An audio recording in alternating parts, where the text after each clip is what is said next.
Hello there, welcome back to the Agostino Zinga Show with your host, Agostino Zinga, and this is episode number 948. That is 948 of the Agostino Zinga Show, coming at you live and direct from an undisclosed location somewhere in the depths of East London. How you doing? How you feeling, ladies and gentlemen? How you doing? How you feeling? Great, amazing, good to hear. Great, amazing, good to hear. How am I? All good, all things considered. All good, all things considered. I just got back from a pretty intense, a pretty hectic, and a pretty crazy gym session today. Really freaking enjoyed it. Pushed myself super hard. Did back squats today, which I'm introducing slowly into my workout. Please, God, let my thighs not be too blonks. Let my thighs not be too wham. Let my thighs not be made out of adamantium. Please, for the love of God. Because for some reason, my thighs, they absolutely blow up. The moment I do any type of strength and conditioning, the moment I do any type of squats, any type of lunges, my quads usually end up being the size of two fucking boulders stuffed down my fucking legs, which I'm not complaining about. But these days I want to fit into Subi jeans. I want to fit into fucking Acne jeans. I want to maybe, who knows, God willing, fit into Saint Laurent jeans this fucking year. And I cannot do it, unfortunately, with 100-meter sprinter level thighs. 100-meter sprinter level quads. They need to be a little bit more set. So I'm trying my best to get them down, but you know, sometimes getting that back squat in really does help. So I got a good sweat in with the back squat. I did I didn't get back shotted, but I got back squat too. You know, someone would wish you get back shotted. But I did some overhead presses, I didn't do a bench press. Actually, bench press I'm gonna save for tomorrow. Also did some deadlifting, and then went on a treadmill and did 10 200-meter sprints for 1 minute with like a 30-second rest in between. I'm feeling pumped, feeling juice. And then tomorrow I'm going to go for an actual run outside to get those miles and get those cardio in and start melting the fat little by little, little by little, little by little. But I'm looking good, feeling strong, happy and happy and happy. I did actually inquire. Word is bond. Word is bond. My word is bond. I did actually inquire with my local GP about the good old Manjaro. I did inquire about the Manjaro, right? I called up my local GP. I was coughing, doing my best impression of somebody that's ill, which doesn't really make any sense because this is to do with high blood pressure and shit, right? Manjaro. It's to do with people that have diabetes. It's not really about coughing. But I was trying my best to act sick. I was trying my best to play sick while I was on the phone to my local GP. And unfortunately, I was told I do not meet the criteria. Of the 7 things you're meant to have, right? You're meant to have like, I don't know if you're meant to have 1 or 7 things or all 7 things, but the lady on the phone said that there's like 7 things that you're meant to have, and I don't have 1. All I have is asthma. But asthma, I don't, you know what I mean? It's not included. So although I have asthma, I don't get Manjaro, no Ozempic for me. So I'm gonna have to do it the normal way, which is fucking, you know, putting away the fucking pastries, stepping on the treadmill, and just going for it. I have to do it the organic way. I did try and inquire, so don't get me wrong. I'm no better than the people out there that are taking shortcuts, trust me. I did attempt to take a shortcut. I inquired about a shortcut, and they said, unfortunately, no dogs, no blacks, no Irish, you know? That's what they said to me. Well, obviously not, because, you know, I'd imagine most blacks are on it. But yeah, I guess with Manjaro, I could not get it via the GP, which makes sense though, because I did notice a few Telegram vendors. If you know, you know. I did notice a few Telegram vendors are now stocking Ozempic or Manjaro shots. I did see that being a thing. I'm not going to lie. I'm sure some of you guys have seen it too. There's been a few Telegram vendors out there who have started stocking Manjaro shots. So I'm assuming if you can't get it through the GP because you're not applicable, like you don't meet the criteria of having diabetes or whatever, or low blood pressure or high blood pressure, sorry, to get fucking Manjaro or Ozempic, I'm assuming. Then people go, if you can't afford private, because I'm sure there's a private clinic that'll do it. Yeah, I'm pretty sure there's a private clinic that'll probably sort you out. But if you can't afford that, then I guess your next best option is to go on the dark web, aka Telegram vendors, and get it there. Now, that's a really risky way to go because you have no idea what's in that syringe. That syringe could be full of white vinegar. It could be full of soy sauce.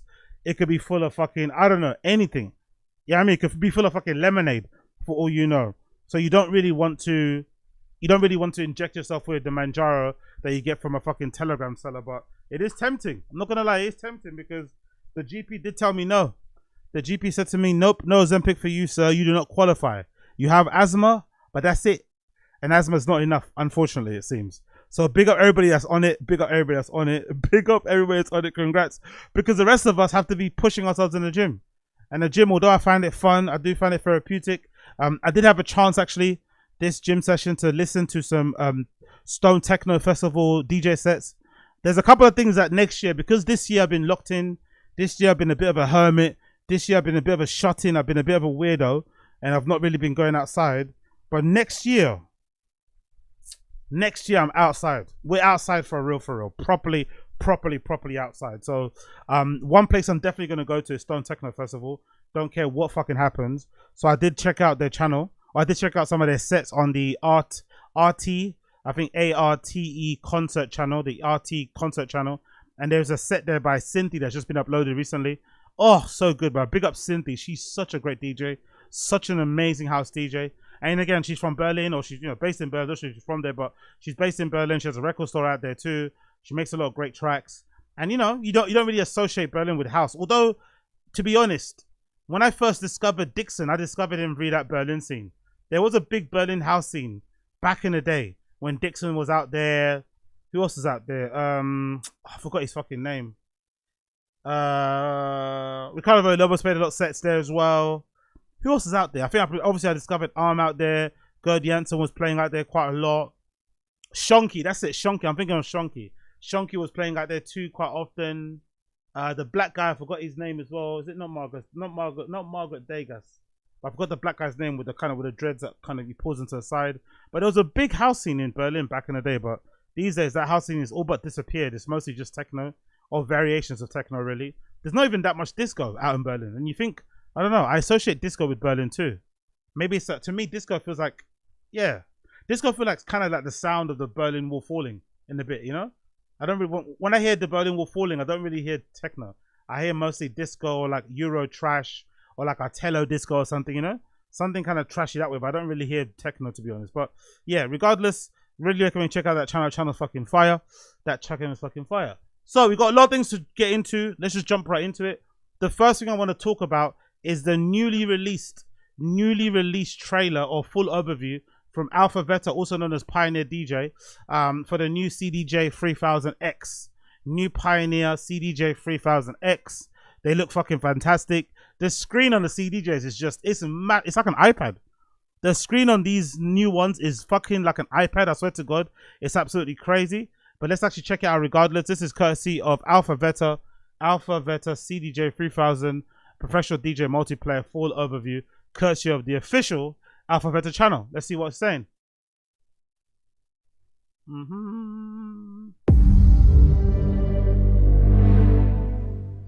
From nightclubs to festival stages around. By the way, AlphaTheta, horrible name. On the world, the CDJ multiplayer has empowered. Wow, look at how they used to be back in the day. Wow, look at what the CDJ used to look like.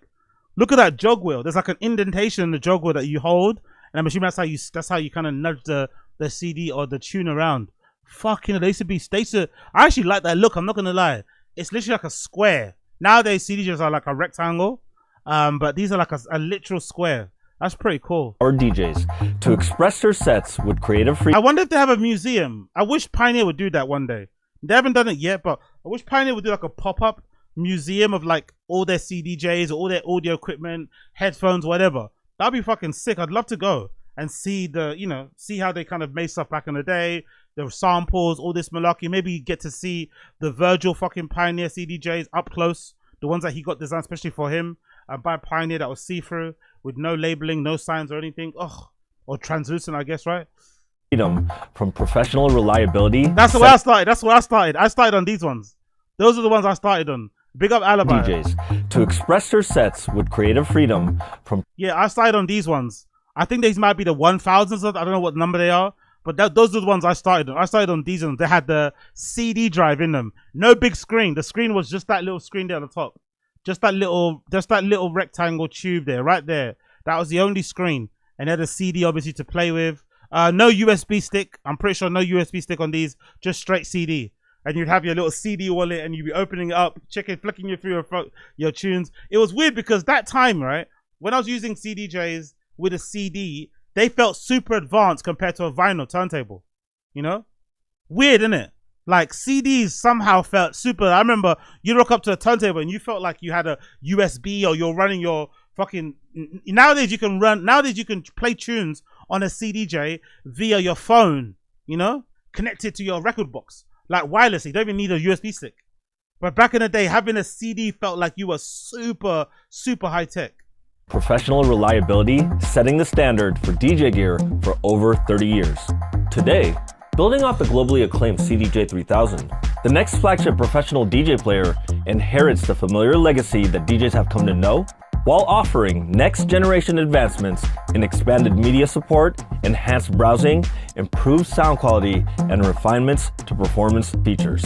Now that I've watched, I'm seeing this as well, right? I'm starting to think to myself, like, I'm not too sure what the best option is. Like, is the best option to save and get an all-in-one DJ system, a unit, like the thing that DJ AG uses and what people use, right? You can get one of those, like, DJs, I think Pioneer, is it CDJ RX or something, right? It's like an all-in-one unit with a built-in mixer, 4-channel, 2 turntables on the side, and it just lift it up, right? And you can still use a USB stick. Or are you better off just buying one turntable each? I think because they're like £1,000, right? Plus, right? You might as well buy one turntable each, a proper the Pioneer mixer, you know what I mean? And just build up until you get the full set. So you have the full club setup at home. I think that might be better, you know? It's a little bit excessive. It's a little bit excessive to have like 10 grand worth of equipment at home that you're just doing for a hobby, right? Because, you know, at the moment, you know, there's no real aspiration to kind of properly take it at the heights. I just want to be able to play and mix and kind of stream on, like, because that's the one thing I want to do. I just want to be able to stream DJ sets as often as I can, just by having a setup at home. But I'm wondering if is it worth it getting this massive, like, gargantuan T-Rex, Tyrannosaurus, fucking crazy setup just for home. When most of the time I'll be literally a quasi boardroom DJ. It'll be like, you know, full kit wankers. You know, you play football and the guy rocks up at goals and he's got the whole kit. He's got the latest fucking Nike boots, the latest socks, the latest wristbands, the latest gum whatever. No strip, but he's fucking terrible. I wonder if this is the same thing. Like, you're at home playing the shittest tunes, but you got 10 grand worth of equipment. Hello everyone, I'm Priyon Jani from AlphaTheta, and we're excited to introduce to you the new CDJ-3000X, AlphaTheta's next generation DJ player. Look at the screen, look at the screen size. From touring DJs moving from stage to stage, to the professional DJ who needs a reliable player in the booth. You see, the entry is still weird though, isn't it? I wonder if they can do like a magnetized thing. Put in your US, I'm glad I'm not the only person. I'm glad it's not just me. There's something about putting your USB stick into a CDJ that is still quite nerve-wracking.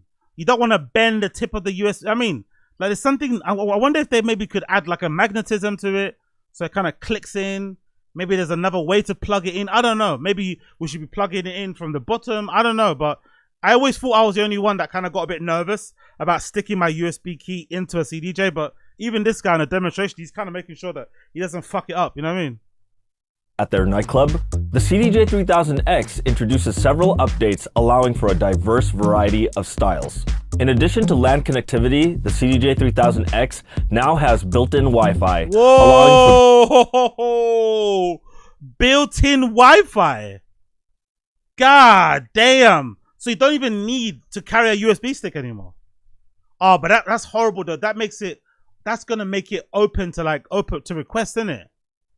Obviously, no one will probably know, but nowadays, yeah, it's going to make it open to request. One of the good things about having a USB stick is that all you can say is that all I've got is this, you know? That's all you can say. If someone tries to ask for a request, you'll be like, I've only got this, sorry, you know?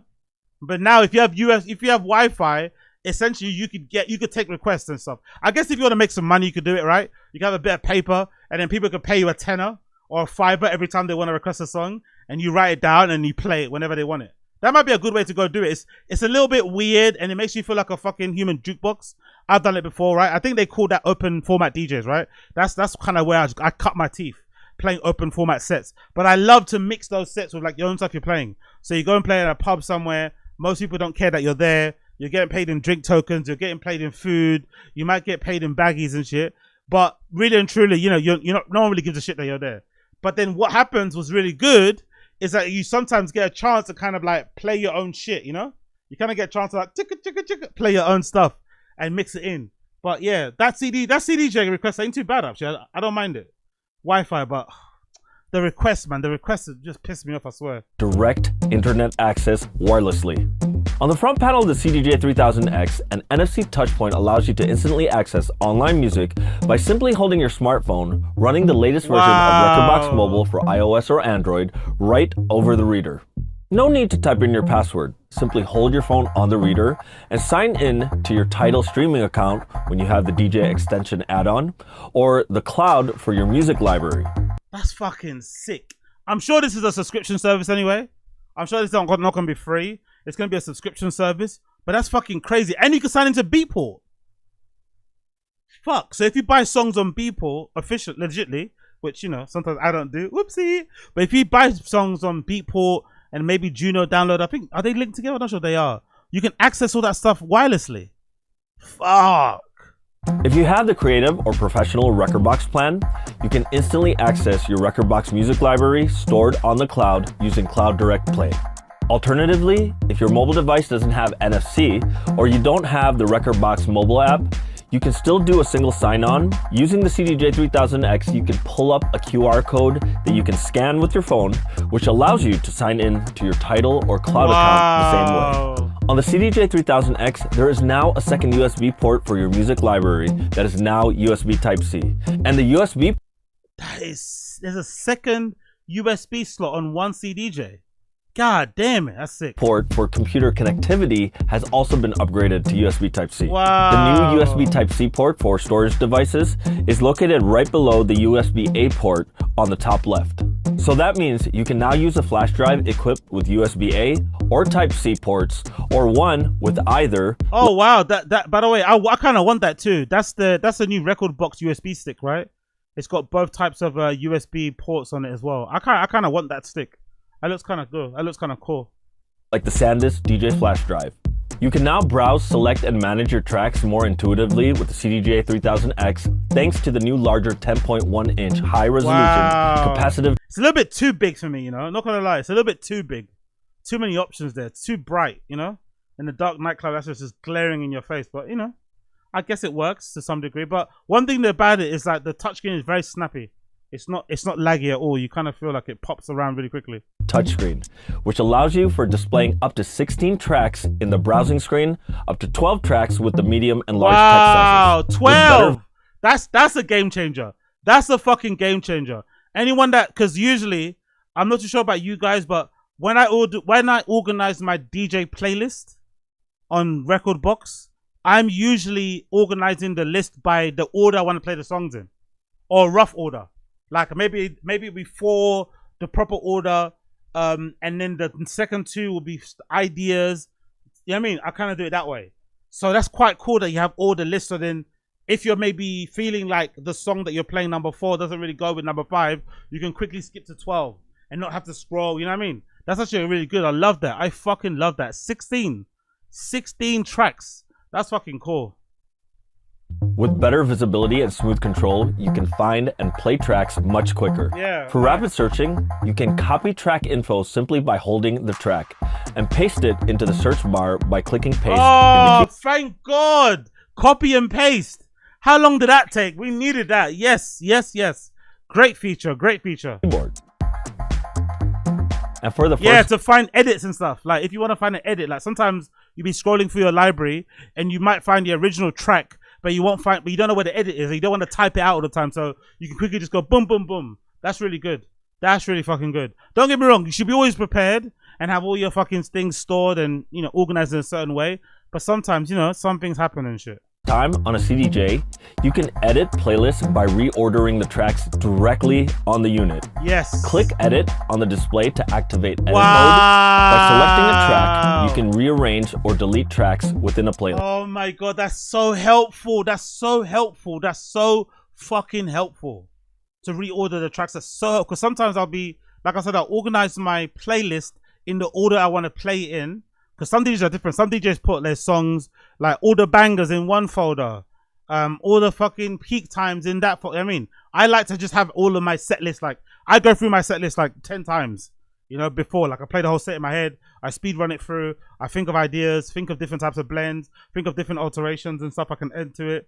but then sometimes I'll have maybe the beginning and middle sorted, but in the end I'll leave open-ended just in case, you know, on the day the night takes me another direction. But I love this. I fucking love this, man. And if you're using Cloud Library Sync, the changes will reflect automatically synced across all your devices. Sometimes a track that is 70 BPM could be analyzed at 140 BPM and can play back the wrong speed when using beat sync. On the CDJ-3000X, you can now change the BPM to double or half time value within the grid adjust. Double and love that as well. Love this. Halftime adjust allows you to correct the BPM value of your tracks manually, so you don't have to worry about tracks playing back at the wrong tempo. Yeah. CDJ-3000X. That's something that happens quite often. That's a common gripe actually. I can't have some, especially if you rip like vinyl, especially if you do vinyl rips. I think that happens quite often. Now has playlist bank for quick access of up to 4 of your favorite playlists. And each individual CDJ-3000X has its own independent set of 4 playlist banks. This is yeah, big up Don Dotter's practically a PC, a tablet PC and CDJ. Yeah, I'm not gonna lie, like I've long had a very secret dream or desire, which I'll share with you guys, to actually design my own version of a CDJ, like a minimalist version that isn't too full of like too many bells and whistles. Like maybe at max it has a loop feature, but that's about it. Just really basic pause and, you know, cue and play, but a really stripped down, bare kind of CDJ sort of like style. Kind of taking inspiration from what Pioneer did when they made that translucent CDJ for Virgil. Taking away all the signs so that you're only focusing on the bare necessities, which is cue and play and fucking loop. I think that's really important. I think there's a market for that. So as much as I like all these features, I think the screen, all that, is too interactive, it's too distracting. I want it to be a little bit more, you know, I don't know, a little bit more practical, a little bit less, you know, a little bit less entertainment looking wise, if that makes any sense. The entertainment should be what you're playing, not the screen and all that malarkey, yeah? But hey, I wonder if that's possible. Maybe it isn't, who knows? Really useful for back-to-back sets when you're playing with another DJ, so that you can get back to your own favorite playlists. By the way, I like how he organizes all these tunes, man. Everything's organized properly. Everything's organized in keys, the titling. Yeah, I like this. No fucking around here. On the CDJ-3000X, you can manage tracks from various media sources all into one playlist with global tag lists. Wow. That means you can tag tracks from USB drives, cloud storage locations, as well as streaming services, so they appear in one single list. Wow. The tracks from online sources will automatically start downloading as soon as you tag them, which helps minimize the load time. Track information display time has also been improved with Rekordbox Cloud Direct Play, so you can browse just as smoothly as tracks stored on your USB drive. By tapping the track title on the track ID display, the CDJ-3000X now gives you the ability to hide your track ID, indicated by the visibility icon. I love that. I love that. You can gatekeep tunes now. I love this. I love this. People like Adam Paul, people like who else I'm thinking of? People like Adam Paul, people like Boys Noise. He's a known non-giver of track IDs. Who else? Too many people to mention. Too many people, but a lot of DJs are gonna love that. A lot of DJs are going to fucking love that. High track ID, you know. I fucking love that. That's so funny. On to the right. The track ID remains hidden even after you load a new track. You can toggle it back to visible by tapping on the same area again. Now we're going to be properly, back in the day, right? Now it's different, but back in the day, when something was unreleased and you didn't know what a track was, you wouldn't know what it was until it dropped. Nowadays, because everyone wants to promo their stuff, like I saw some guy recently actually, I think it might have been, was it Kind of Music? Well, I don't know, it was something. I saw some page that posted, oh my God, this DJ played this amazing unreleased track. And the producer who made the track immediately was in the comments saying, yes, my song, it's this song, it's not out yet, you know? He immediately gave him, you know, basically let everybody know who it was. Back in the day, that wasn't the case. Back in the day, you wouldn't even know who the artist was. You wouldn't know the fucking artist. You'd have to just like hope and pray it drops at some time. And then, you know, for some reason, I don't know why dance music they're able to do that. You can't do that, I don't think, in any other genre. I feel like with dance music, they do it really good when it comes to like leaking or playing unreleased tracks. Like I remember there were times where Dixon was playing like unreleased tracks for like 4 years. Like 4 years playing an unreleased track, then it finally drops and the hype is still there. No one's like over it or bored. People are still super happy to get it. So I wonder why dance music, electronic music, they can do that, but other genres can't. When a track leaks, it kind of kills its momentum, you know, in hip hop or anything else. As soon as the track leaks, it killed its momentum. There's no point of releasing it. Like recently, Drake had a record that leaked, right? And he got pissed off because, you know, there's no point releasing it now. It's over. It's done for. This is especially useful when performing where there is also a crowd behind you. In addition to the popular touch cue feature, which allows you to listen to any point of the track through the headphones by pressing on the waveform, the CDJ-3000X introduces the option to set hot cues from the point you're monitoring called Preview Hot Cue. When you use the touch cue feature, you have the ability to set new hot cue points ahead of the track that is already playing. You can use it creatively to choose a section to drop or skip to, or come up with a unique technique that involves the hot cues. I love that. You can hot cue in advance in case you're thinking of maybe jumping to another section. So when a drop comes in, maybe you want to drop it to another part of the song. I love that. Or maybe you want to speed up your fucking mixes. I don't know. I quite like that too.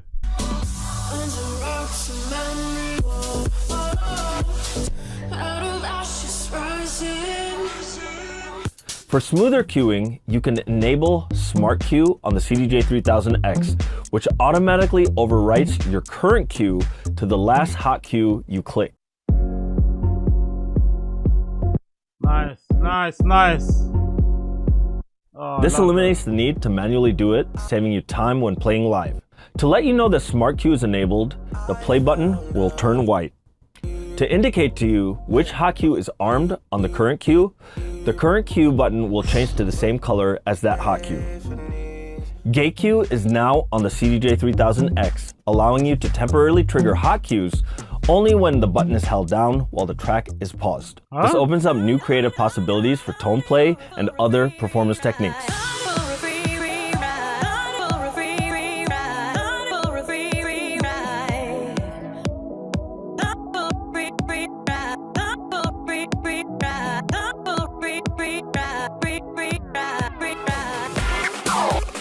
Oh, sick. I love this. I'm not gonna lie. No one's gonna use it though, but you know, most of the people that I've listened to. But I do really like this feature too. A really, really creative way to chop up tunes like in real time. Like using a fucking NPC and shit. I love this.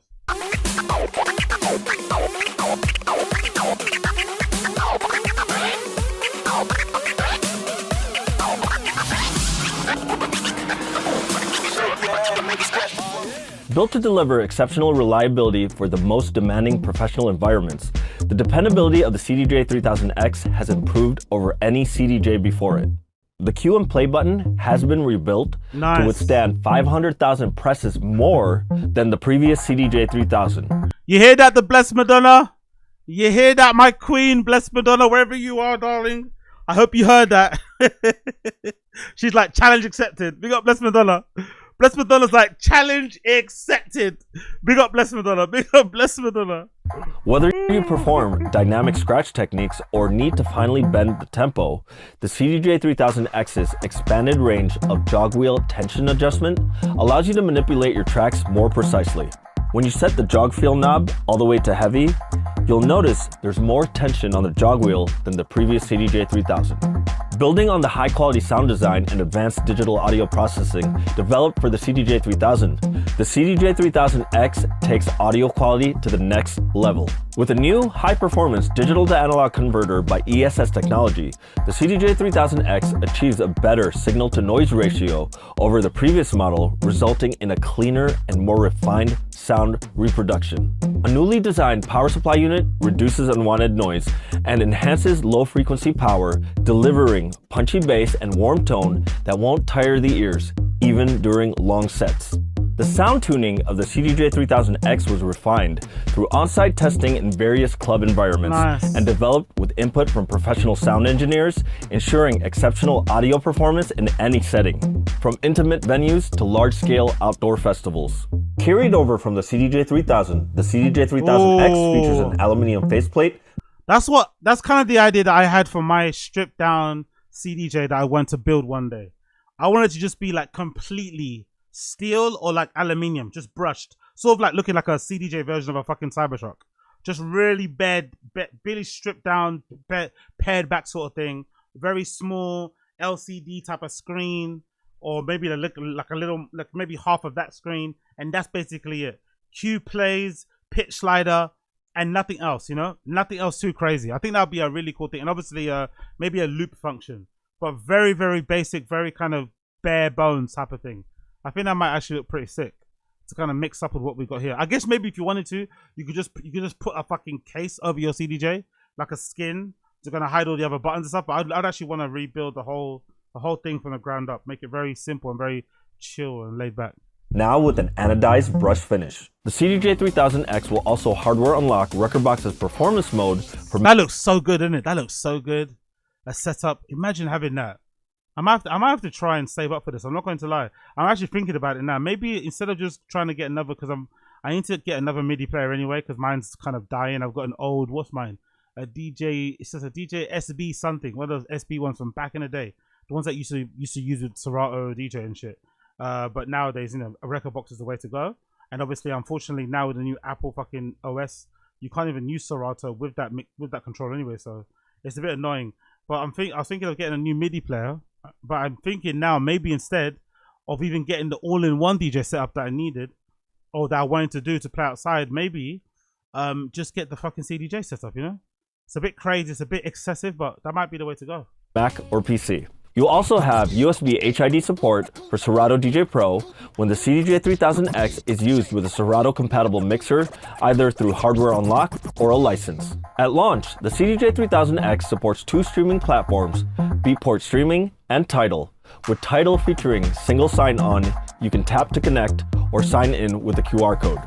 Also carried over from the CDJ-3000, the CDJ-3000X features a locking IEC cable to help minimize the risk of unwanted power disconnections. Nice. And options for AlphaTheta Care extended warranty services are also available for the CDJ-3000X. So with new expanded media support with built-in Wi-Fi and USB Type-C, along with the large 10.1-inch capacitive touchscreen for enhanced browsing, and an improved jog wheel, buttons, and sound quality performance, the new CDJ-3000X is your next generation DJ player you can take to the stage and perform creatively with confidence. If you have any questions... Yeah, I love that. I'm not going to lie, I love that. I kind of want a pair. I want a pair so fucking bad. But I think they're probably going to be like, what? They're going to be like $3,000, I'm assuming, judging by the number, right? Let's see. How much is West End DJ? How much is West End DJ charging for a CDJ-3000X? I'm assuming it's like $3,000, right? Is it even available to sell or to buy? It's not available to buy just yet, it looks like. Woo! Jesus Christ. $2,400 or pounds, sorry, for one CDJ. God damn. God fucking damn. Not including the mix and stuff. What's that? That's 2,400. Oh my god. Oh my god. That's like what, nearly $5,000, 4,800. I think the CDJ is like what, 600 probably, I would guess. Maybe. Let's see how much the CDJ costs. I need to know this thing so I know what I'm fucking going for when I get it. God damn, bro. And imagine someone burgles your house. You'd be crying so hard. You'd be crying so hard if somebody comes in and burgles your house with that type of level of equipment in there. Oh my god. Is that how much fucking DJMs are? Pioneer CDJ mixers. 1,000. I guess to be fair, you can get these secondhand pretty deep. 4-channel mixer. There's a Mark II. That probably is good enough, isn't it? 1,000. That one there might be good enough. I'm not going to lie. Let's just do Pioneer DJ. Let's do AlphaTheta. So yeah, most likely that one over there will be a good enough, right? This one. A DJM 750 with 4 channels. That's probably good enough for. That'll probably be good enough to do the job. So that would be what's that in total? In total, that would be about $5,899. God damn, or £89, sorry. £5,899 altogether. That is crazy. And then the whole CDJ unit, one unit together is a what? All-in-one DJ system. How much is that? The one that DJ AG used. Yeah, see? So it's probably way more cost effective to get one of these, isn't it? An XDJ AZ. My initial is kind of funny. And an XDJ RX3. An XDJ AZ is available for 3,000, 2,700, 2,800 basically. That's pretty good. That's pretty good too. But yeah, man, fuck. Pioneer have got a stranglehold in the industry, bro. Fuck, nearly $6,000 for the whole DJ setup is wild, wild, wild, wild. But I guess it is worth it in the long run. I guess it is worth it in the blood clot long run. Big up Pioneer. Big up blood clot Pioneer. Can't wait to see how that fucking track ID feature gets used in real life. I can't wait to see people getting pissed off about the track ID shit, not being able to see it, because sometimes you can like peek over and check it. A lot of clubs have like things to cover, or usually the CDJ isn't so close to the stage that you can see. But I guess if you're standing behind in a booth, you can see everything. But if you're on the dance floor, it's kind of hard to see some of these fucking CDJs. Talking about CDJs, talking about clubs, I forgot to, I don't know, I can't believe I forgot to mention this, by the way. But big up Gordo. Big up DJ Gordo for doing something that I thought would never fucking happen in a million years, because I never really thought he even had the interest to do this. But Gordo let us know on fucking Twitter last week, right, that he took Drake to Berghain. Yeah, you know, because Drake's on tour at the moment. He was in Berlin recently. And I was, in the back of my mind, I was thinking, would he ever try to go Berghain? I thought, no, not really. He's too famous. He's got too many security. It probably ain't going to work out for him. But I also remember seeing that video clip of him in like Belgium or somewhere anyway. So I forgot where it was. But he was out somewhere in Europe, and he just randomly popped out of his hotel at like super late at night for a walk. And you could tell how excited and happy it made him feel.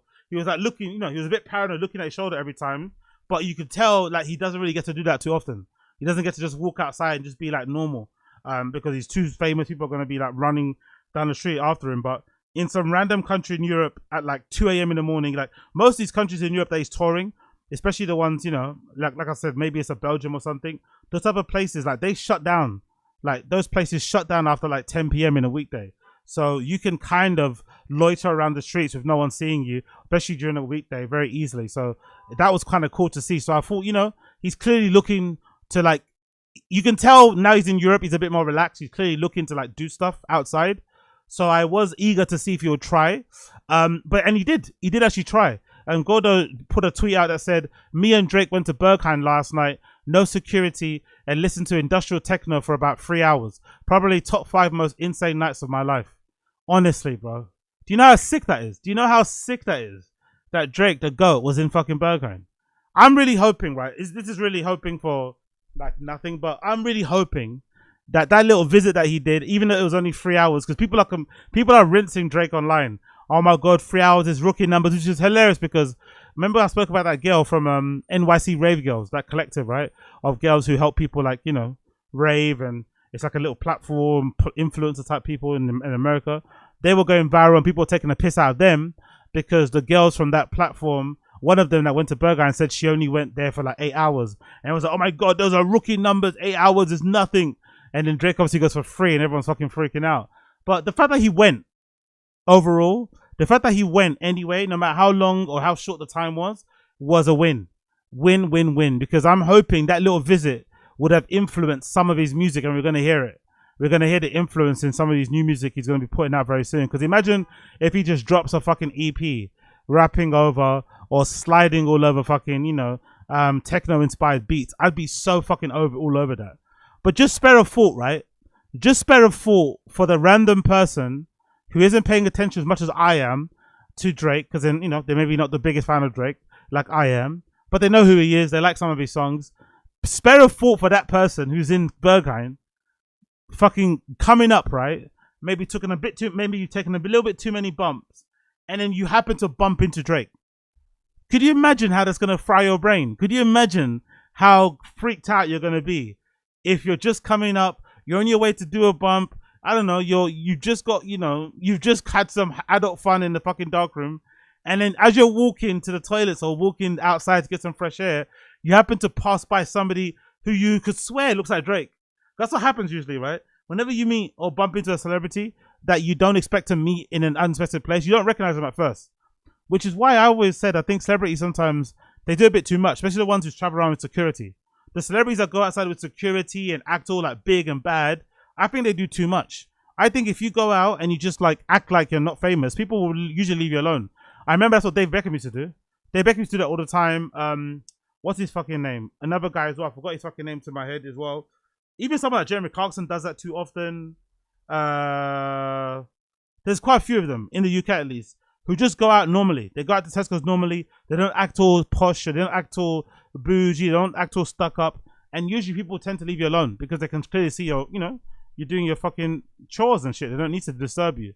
So I wonder if that's the same thing happened to Drake. We just walk in and, if you act like it's no big deal, they'll act like there's no big deal. Hopefully. You think that's the thing. But I'm also surprised you got let in. I'm not going to lie. Most of the times, the Berlin or the Berghain bouncers especially, they tend to not let in super famous people because they don't want it to fuck up the vibe on the inside and get people freaking out. Maybe get people encouraging themselves doing bad behavior and taking out their phone, blah, blah, blah, blah. That's what usually happens. So I'm glad that wasn't the case. I'm really glad that wasn't the case. I'm really glad that wasn't the case. And they were able to go in and have some fun. So big up fucking Drake and Gordo. And then there was another tweet here that Gordo put out where he said, at one point Drake turns to me and says, wow, everyone is so nice here. The dance community is so positive. Man, that made my heart warm. Berghain is something special. Of course it is, bro. Of course it is. Like, I would give anything. I would give anything to fucking relive that first feeling when you go in. That first feeling when you actually get past the bouncers, when you fucking go through to check in, the security, when you get the tape on your phone, when you get the fucking wristband and you hand your money over, when you enter the little foyer kind of bit and everyone's sitting on those benches and there's a fucking cloakroom area and it's massive. When you first go up the stairs. I think the first time I went there, I'm not going to lie, the first time I went there, I'm pretty sure they still had that sculpture. It's not there anymore, but they used to have a sculpture just by the main stairs. That was a guy pissing, if I'm not mistaken. I'm pretty sure it was like a floor to ceiling. It was like massive, massive sculpture. I'm not sure it's there anymore. But they do have a massive piece of artwork there. The first time you walk up the stairs, the sound hits you. I'd give anything to fucking relive that first time again. It's just too much. It's too much, man. Too much. So that must have been sick for him to see. And yeah, man, dance community is always nice and positive, man. Everyone's happy. Everyone's fucking cheerful. Everyone's having a good time. It's that's why being outside and being like a raver and shit can be a little bit depressing, anticlimactic at the end, because it is its own little utopia. You are raving in a quasi utopia that doesn't exist in the real world. You get to kind of leave outside any judgments you have, whatever else, politics, all that kind of gets left by the by. You just get to kind of enjoy, that music, that scenario, the people, the ambience, with just little to no care of what's going on in the outside world, especially a place like that. You're kind of locked in and you just kind of, time is a blur and you just kind of locked in having the greatest time ever. So that must have been an amazing feeling. Big up Gordo, big up Drake. And he also put out a video. There's a video here of Drake and Gordo walking up to Berghain. This is the iconic walk everyone does, by the way. There is no pulling up to Berghain right at the front. This is the walk that everybody fucking does from the parking or wherever you are. Sometimes I walk from the station. Sometimes I walk all the way there from my Airbnb. But this is the iconic walk that you do. Usually I'm doing this with headphones on. Some people like to do it without headphones. Usually I'm doing it with headphones on. I got a little Prosecco in my hand.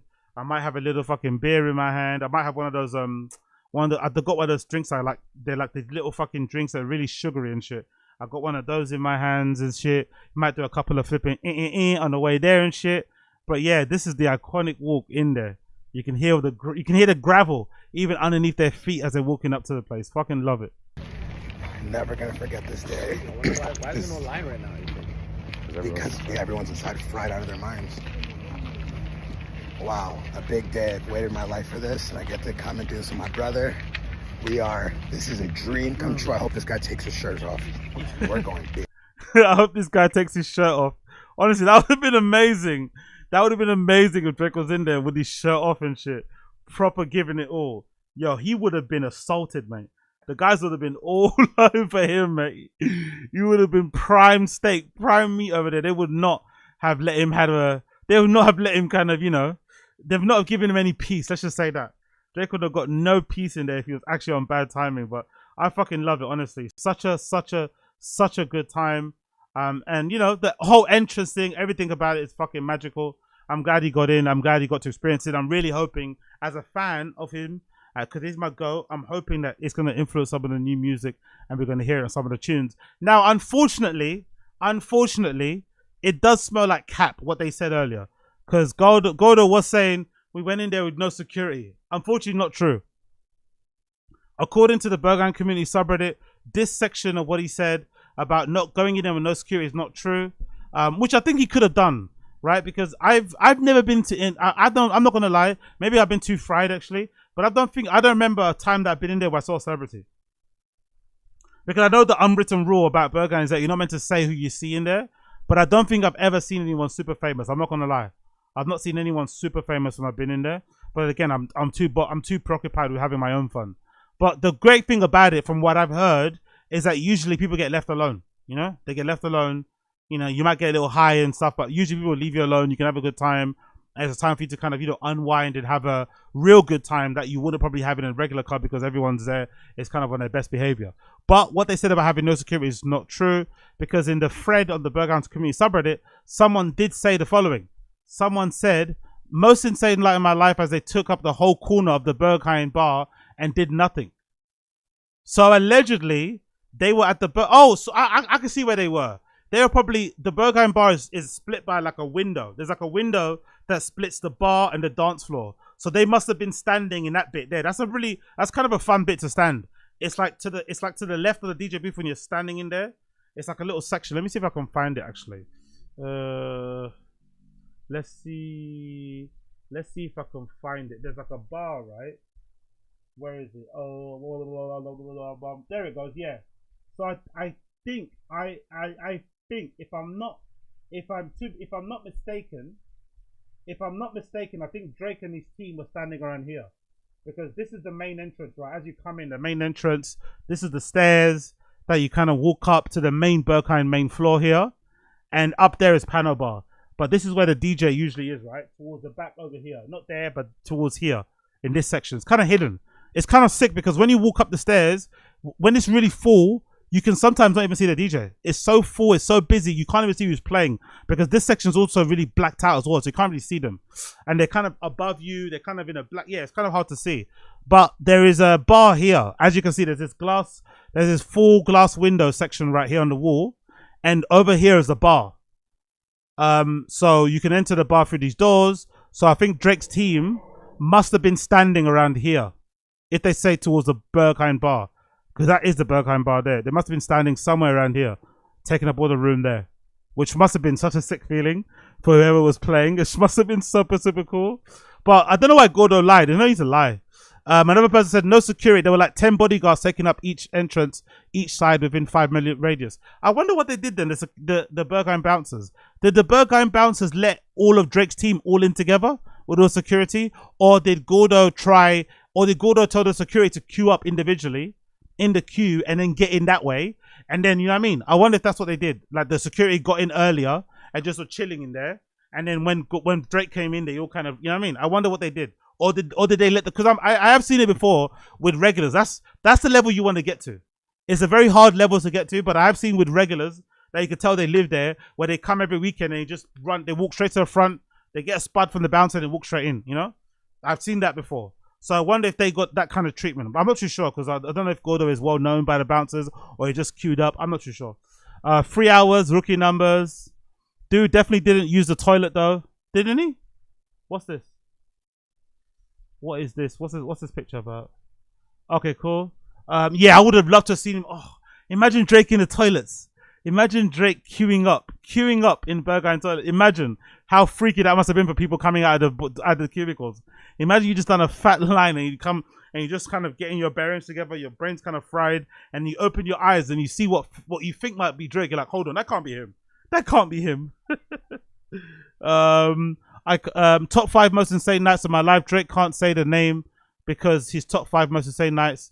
Well, okay, shut up. Another one says, yeah, I still can't get over the fact that they let the person inside. No care about the community. Not only is he a huge celebrity who has nothing to do with the place. It's a music scene, but also he likes to play A minors. Oh, shut up. Why would you let such a celebrity? Shut the fuck up, man. Shut the fuck up. So what? You can't go in. You're not allowed to go into Berghain if you're too famous. Fuck off. That's the whole point of that place, right? It's meant to be an even playing ground for everybody. When I wouldn't be surprised, because Kendrick does like to tour in Europe quite often. He's very big over here. You know, he has these, allegedly according to Drake, he likes his European girls also. I wouldn't be surprised if Kendrick has been in Berghain too, you know. It wouldn't surprise me if he's actually stepped foot in there like on a sly one and no one knows. Wouldn't surprise me at all. Is it cool? Someone definitely took a photo, or then he also went for dinner at the restaurant I worked Saturday and Sunday. It was a madness. Which one? Really? That's sick. No security. Can't help but wonder how much he paid. I would love to. I wish someone had pictures, mate. I wish I could see fucking pictures. But I'm sure no one took any. Of him at least. Maybe even queuing up. Let's see. I'm on the recent section, right? Let's see. Any pictures? I doubt it, to be fair. But I would love to see if somebody had some pictures there. But look, this person went. Where'd they go? They went all. Okay. Was that the label on the other day, right? Yeah. What time is love? Honestly, that's a cool wristband, isn't it? That's a great wristband. I love that. Big up this person. Was that Vittoria Pellegrini? Nice wristband there. I'm not gonna lie. Let's see another one. Drake and Gordo party in Berghain. Yep, we saw that already. Boom, boom, boom. Let's see. Drake. No other post. Okay. I'd love to see a post of him maybe standing in the queue. That would be fucking sick. It's unlikely, but that would be so fucking sick if possible. Drake standing in the queue or waiting outside the front, you know? Look at my man. Look at my man. Look at my man. Anything? No. You never know. Someone might have a little cheeky photo. Nope, unfortunately not. We got this person looking cool. That's them at the bar. But yeah, unfortunately, no pictures. Someone called, what's that? Who's this person? Big up Michael, what's your name? Michael who? Big up Michael Skirk or Skrick. Went to Berghain last weekend and had to swallow the bitter phenomenology of being rejected 4 times the same day. I had an aura, so just as a bonus, also got rejected from Sisyphos. Ouch, bro. Give up on raving, innit? If you get rejected from Sisyphos, you have to give up on raving. If Sisyphos rejects you, you have to give up on raving. Sisyphos, like, huh? That's okay. How symbolic. The last Berghain rejection, though, led me to a beautiful appreciation of the lunar eclipse. This is a cope, innit? So this weekend I went to Berghain again. This time I entered at the first hit. Yay, well done to him. 5 tries, you know, 5 tries. God damn. When I witnessed the space, I was shocked how basic it was. I rejected 4 times for this place. Seriously, what an overhype. I was slowly building a disappointing, strong opinion against the place. The repetitive, monotonous music, the dark spaces. This was just not speaking to my soul. I felt sort of out of place. The only qualia of my head on was the appreciation of the beautiful crowd and the extravagant, often eros-provoking outfits. Visual delight. My opinion had settled. Then I was roaming around the club with a friend of mine, and she took me to the stage of Panorama Bar, the best place basically. There the surprise happened. Very familiar sounds started to emerge from the speakers, sounds which trickled my soul the most, the sounds which I have never imagined to hear from any DJ of my lifetime, not to speak of Berghain. It was a delicious blend of post-punk with new wavy sound, with some sparkle of EBM blending the most delightful way of techno. My soul screamed out of joy. The time that stopped while Curses was performing his auditory magic. Continues in comments. Jesus Christ, how much words did you write, bro? I melted in trance, which lasted for 4 hours, and during which I not only did not look at the clock, but I barely drank any water. Yeah. Part Tamale, I'm sweating. If there wasn't a friend of mine to remind me of it, the body was charged, discharging all the necessary stuff. The comment overthinking had stopped. Now I understood why people are going to party, why they are going to psytrance festivals and techno raves. I understood it as a state of full participation. Definitely grateful for the experience. I have experienced similar phenomenon during the last 3 years of attending more than 10 psytrance. Jesus Christ, psytrance festivals, you know. Imagine going to 10 psytrance festivals voluntarily. This guy's a mental case. I like him, but he's a mental case. Try to discover it, even if it might be difficult. And maybe with time, it will be even more possible to extrapolate this cathartic state of consciousness in a different musical setting. I'm not sure what will life bring, but happy for what it brought me at Berghain, and all the while doing completely sober. Okay, nice to hear. Completely sober. People that always declare that sort of stuff are usually never sober, but you know, we'll let him off. We'll let him off. Let's hear some tunes there.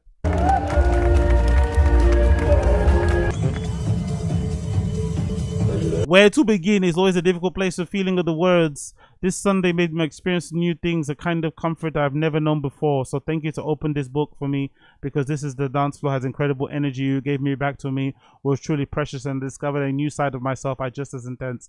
Thank you to the lights. Thank you, Berghain Panorama Bar. And thank you also to my friend and family who were there this very long and hot day. Once again, magical. Still floating on a cloud, still on this path of learning and discovering the feels most infinite. Merci, merci, merci.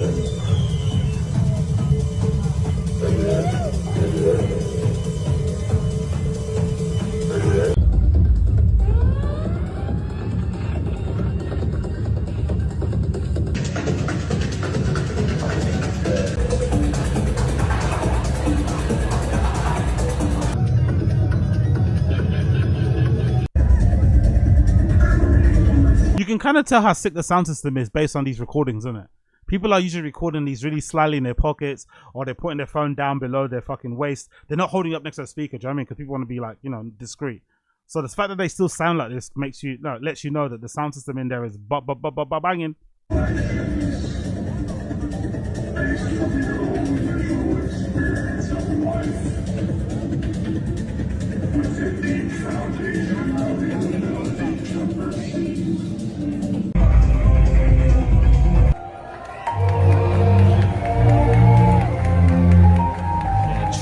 Tune. Great ender, by the way. Great ender. Great. If that was his ender, great fucking ender. Great fucking ender. GG as well was there. GGFM, right? That is all courage is in the end. What? Really? I began the set with a poem I've written especially for the night. Riyadh, she wrote a poem, you know? She wrote a poem. You gotta love that. Big up GGFM. Poem settings. Feel the whispers. Your body knows. Time fits, space tilts. Mind changing it not. My love. My love, everybody. Fair play.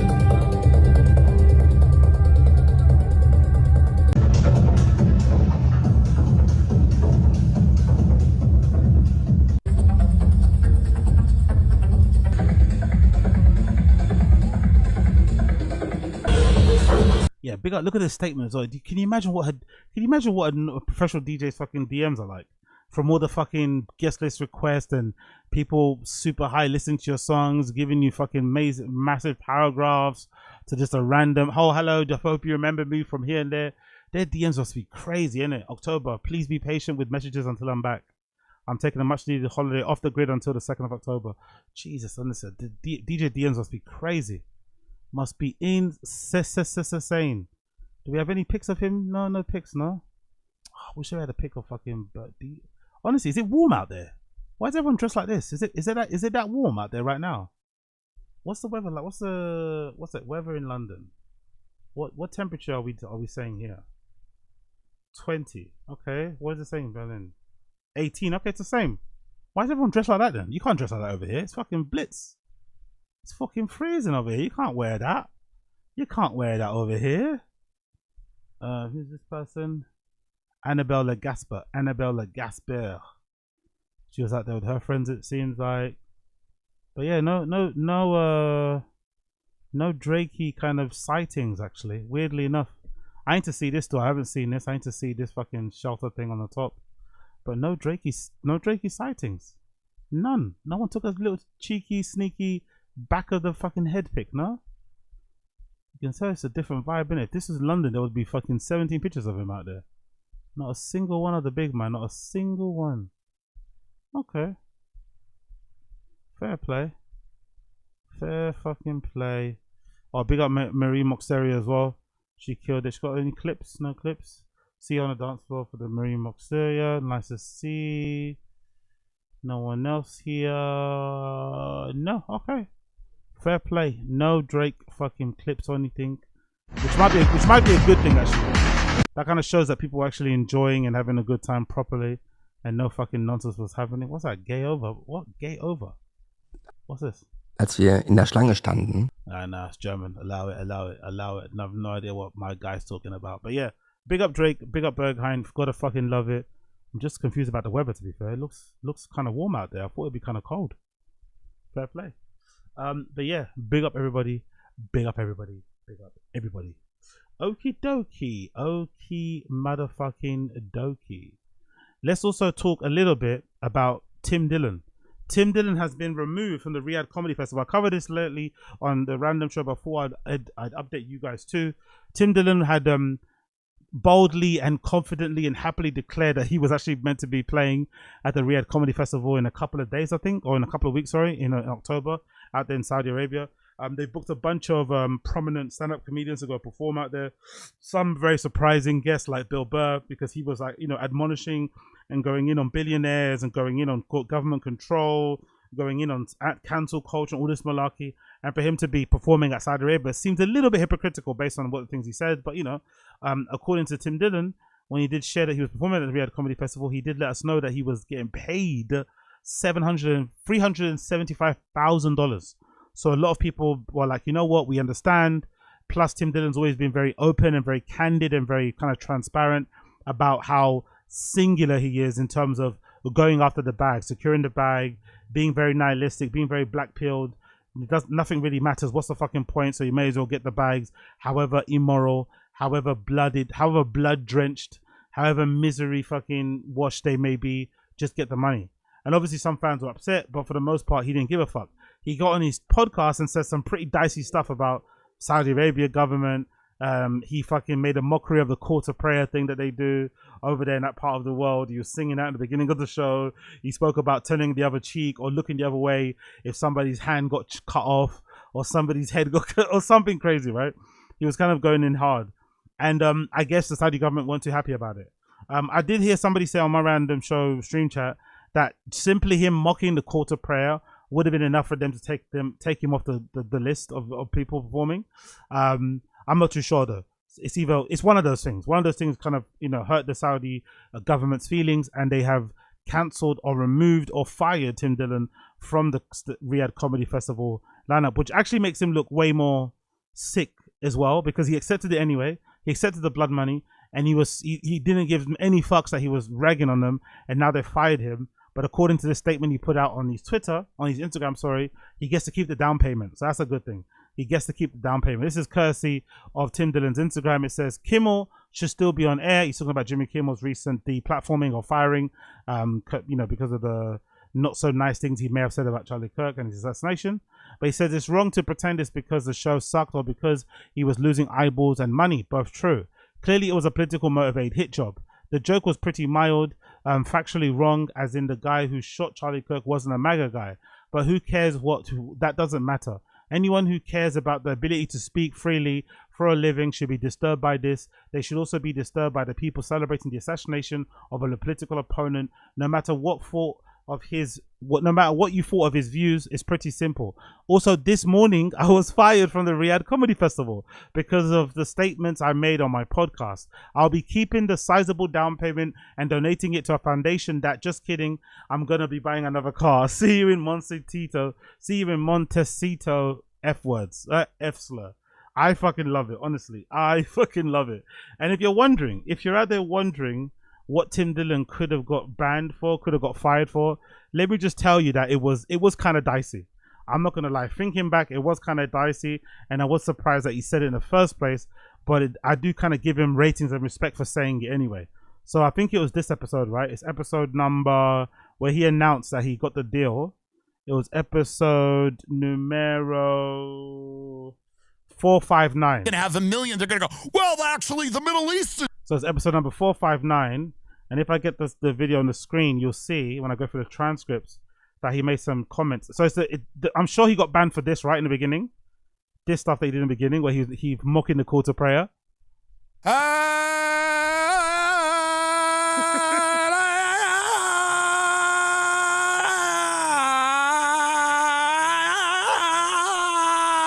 Riyadh! I'm sure that will get you fired from the Riyadh Comedy Festival. I'm sure it would. Baby, we're in Saudi Arabia. Come on. Get your tickets now. Riyadh, Saudi Arabia, Tim Dillon live in the capital. Is it the capital? Riyadh, Saudi Arabia, October 8th. October 8th. So, and then I'm pretty sure he also got fired for this down below here. I'm pretty sure he also got fired for this. Was it Hand, right? Hand. There we go. Yeah, there we go. I'm sure he got fired for this also. I'm pretty sure this also didn't help his chances of keeping his gig. Okay? If I look the other way and I see someone being behanded, meaning they're chopping a hand off, that might be interesting to just kind of see actually how they do it, because I think they do it kind of a sanitary way. But from what I've heard, you know, if they're chopping a hand, I might look down. And if I'm looking at the floor and I see some eyeless beggar grabbing at me trying to get my money, I will look up to the heavens. And if in the heavens I see a drone flying over, I will look the other way because I'm being paid enough money to look the other way. What don't you understand? What is so complicated? I'm the only honest person just going to do it. Everyone else is going to have a million. They're going to go, well, actually, the Middle East is more progressive now, and he's trying to make some change. No. I'm being paid a lot of money to not care about what they do in their country. I mean, it's very simple. If you pay me lots of money, I will not comment on what's going on. In fact, I will ignore it. And if something that I really disagree with is happening, the more money you pay me, the less I'm going to think about it. Truly. This is a really important thing that no one does anymore, and I'm recommending it. Look the other way. If you are in a foreign country and you don't agree, because what's the other option? We're going to have to go into all of these countries and make them be Americans and make them live the way we live? That's not going to happen. That's not going to happen. We don't even know how to do that. All we do is try to do that, and it fails miserably like every time. So yeah, that's probably why he got fired, but respect for him for saying what he was feeling. I still look at him a bit weird for accepting the gig in the first place, especially when you consider he's gay as well. If he wasn't a celebrity and he was out there, he'd get thrown off the nearest building or the nearest skyscraper, for fuck's sake. The fact that there are literal slaves out there, you know, women from the Philippines and stuff who are working out there, who get their passports confiscated from them, and they have to work for a pittance for people over there. The fact that, you know, journalists get killed in foreign countries by their government for opposing or questioning the fucking government and stuff, arriving in a fucking taxi and leaving in a fucking suitcase luggage or something. It's absolutely crazy. So to play a role in whitewashing that place, to making it seem somewhat normal, making it seem somewhat chill, is a bit fucked up. I'm not gonna lie, it's a little bit fucked up. I get why, because the money was probably too good to turn down, but also I was thinking to myself, I was saying on a random show, like, does $375,000 really change Tim Dillon's life? You know, does it really change his life? I don't think so. So you have to question sometimes why these guys do this sort of stuff. But hey, it is what it is. It is what it is. On Tim Dillon related news, right? Tim Dillon related news, you would not guess what happened. Look what happened via Tim Dillon related news. Macron's to offer scientific evidence to US court to prove Brigitte is a woman, lawyer says. So if you're wondering what's happening here, for some reason, Candace Owens decided to laser in her focus on Brigette Macron, who is Macron's wife, right? The fucking president of France. And Candace Owens has got this conspiracy theory, or believes a conspiracy theory, that Brigette Macron is not a woman, but it's biologically. She's like, you know, trans or something, right? And it's a belief that a lot of people have had, because of what Brigette Macron looks like, maybe her body figure, maybe her, I don't know what it is, but people have always thought that, right? It's been a kind of thing you see mostly on Reddit forums and 4chan and places like that. But people do believe that Brigette Macron is not a biological woman. And I guess Candace Owens, for some reason, thought it was her responsibility to tell the world, and she made a documentary that kind of pours doubt, or like puts some doubt out there of her being a woman. Interviews other people, talks about the inconsistencies in her fucking upbringing, her story, lack of pictures, all this type of stuff, that when you actually watch it, it does make you consider, is she actually a man? Well, the word got back to the Macrons. They decided to sue Candace Owens for defamation, and now they are willing to, because I think before they offered up quite a lot of evidence, to be fair. Brigitte Macron did send through a lot of evidence of her as a girl when she's super young. Pictures of her like when she, I don't know, her birthday parties in school with uniforms and stuff, testimonies from people, quite a lot of stuff. So I thought that would have been enough to shut Candace Owens up or to win the case, but I guess not. I guess now, and this is what relates to Tim Dillon, because Tim Dillon, when he read this story, he was like, the only way that she's going to win or prove that she's not a woman or she's not a man, sorry, is by showing her puss. I'm not too sure if that clip still exists, but that was a hilarious clip of him saying to Brigitte Macron, show us your puss, is it?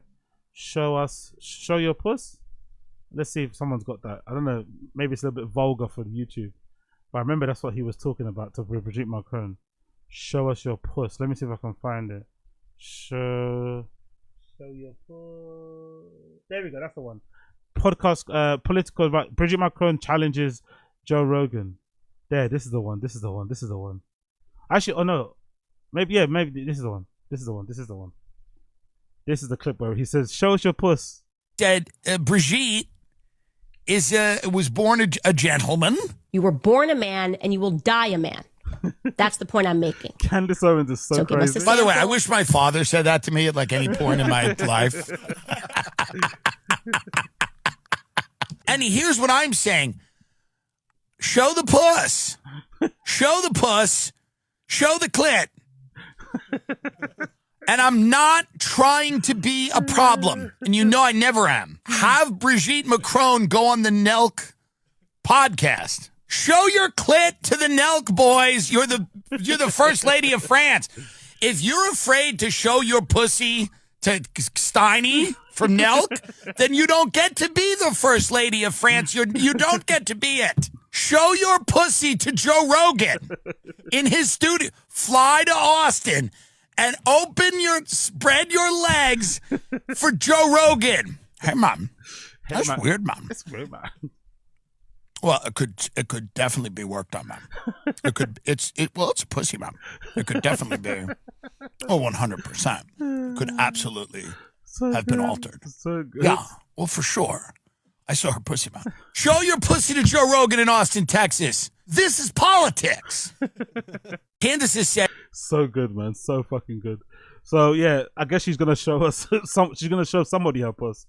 According to this article, it says Emmanuel Macron and his wife Brigitte are planning to present photographic and scientific evidence to it. Honestly, the world is so fucking bizarre, isn't it? That she even has to do this is fucking diabolical.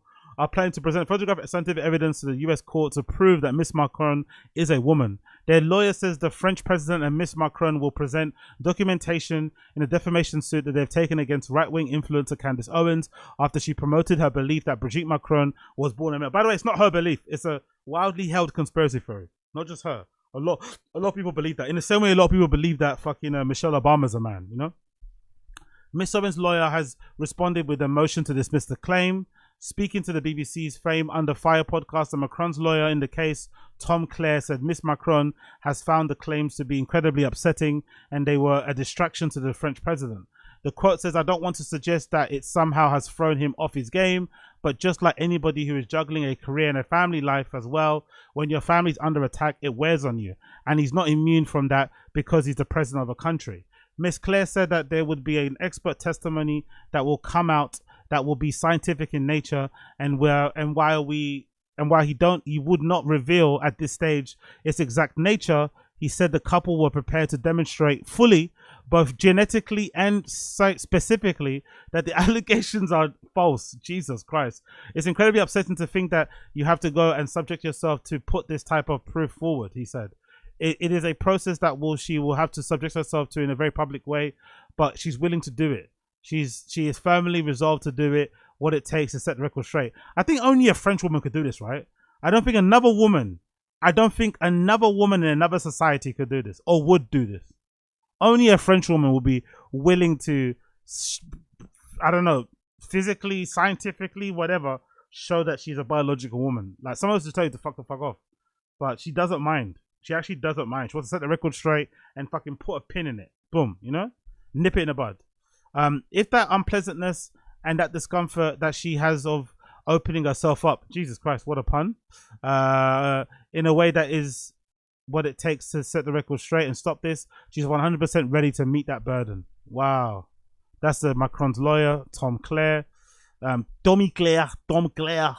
Oui, Tom Clare, pardon. When asked if the Macrons could be supplying pictures of Brigitte pregnant and raising a child, Ms. Clare said that it existed and were presented in court. Wow, really? So there's pictures of her pregnant. Okay, that would just kill it anyway, no? If there's pictures of her pregnant, then she doesn't even need to show everyone her puss. Like, how the hell does that happen? Ms. Clare said that they existed and will be presented. Ms. Owens, a former commentator of the conservative US outlet Daily Wire, who has millions of followers on social media, has repeatedly promoted her view that Macron's a man. In March 2024, she claimed that she would stake her entire professional reputation on the allegation. Oh my God, man. If it gets exposed that she isn't a man, what's Candace Owens going to do? She's just going to move the goalpost. You have to eat that, bro. If it comes out that she's not actually a man, then what? You have to eat that. You have to eat that. The allegation originated in the fringe online spaces years earlier, notably through a 2021 YouTube video by French bloggers Amadine Roy and Natasha Ray. The Macrons initially won a defamation case against Roy and Ray in 2024, but the ruling was overturned on appeal on the freedom of expression's ground, not on the basis of truth. Ah, okay. The Macrons are appealing the decision. So they did sue the original makers of that rumor, of that fucking conspiracy theory, and they basically won. So they'll probably win against Candace Owens too. In July, the Macrons filed a lawsuit against Owens in the US.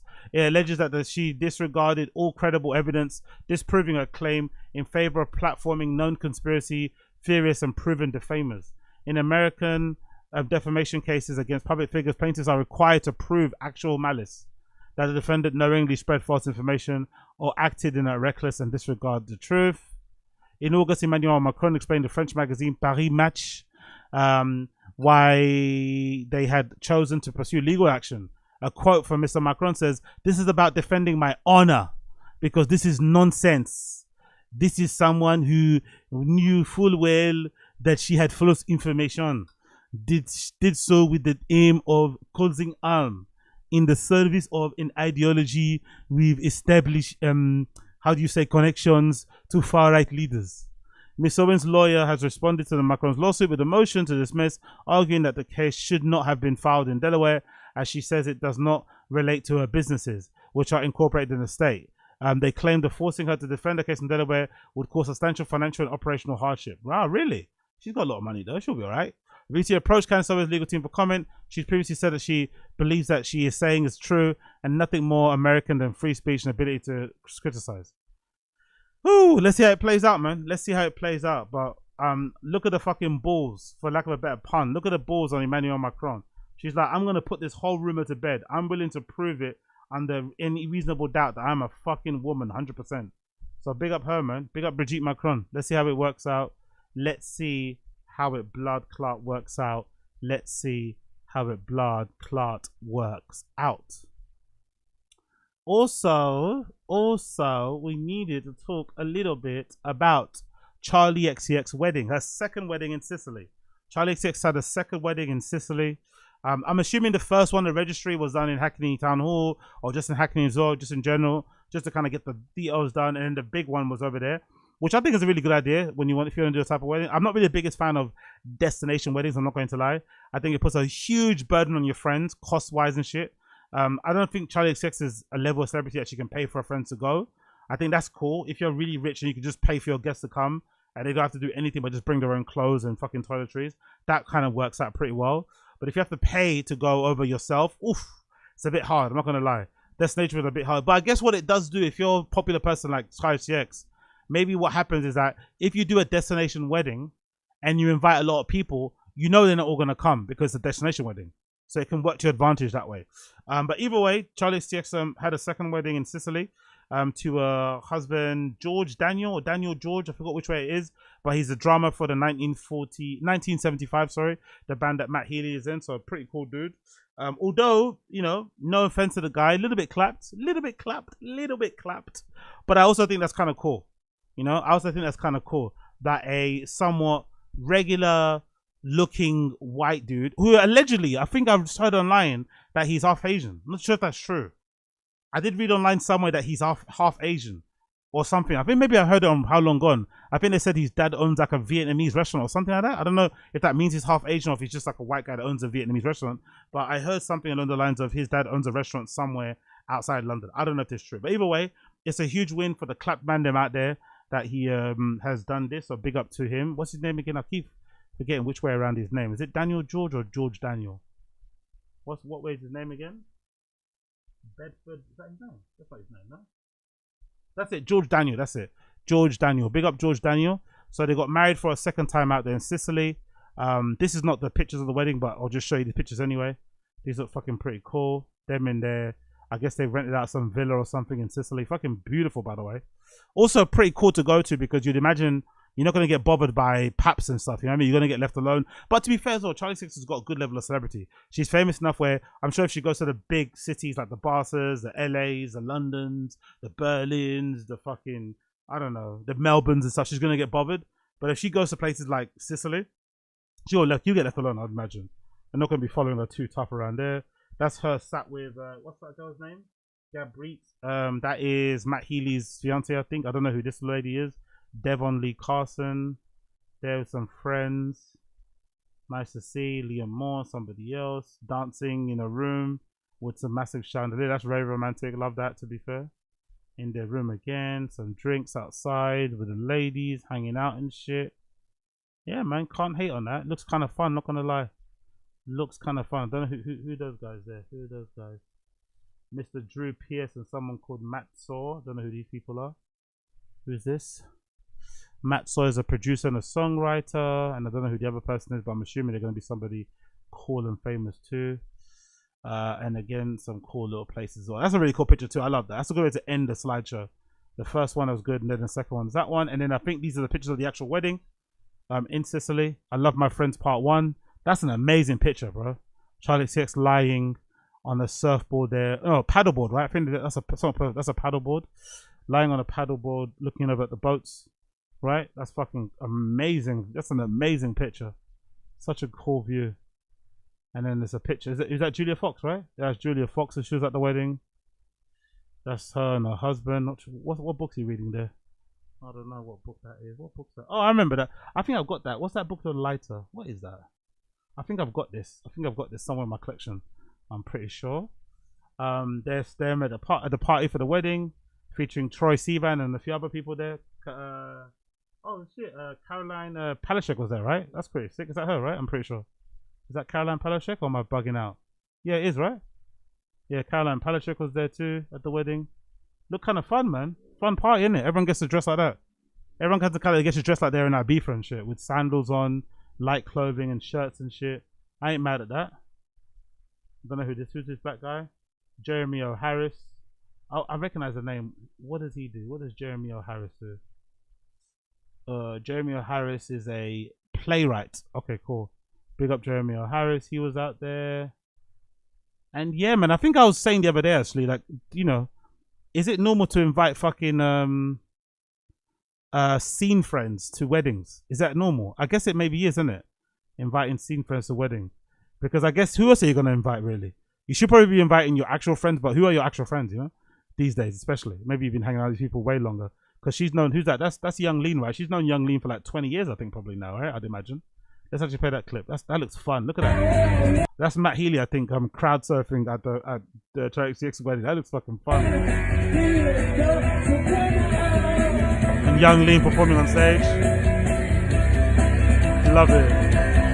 Yeah, breathe.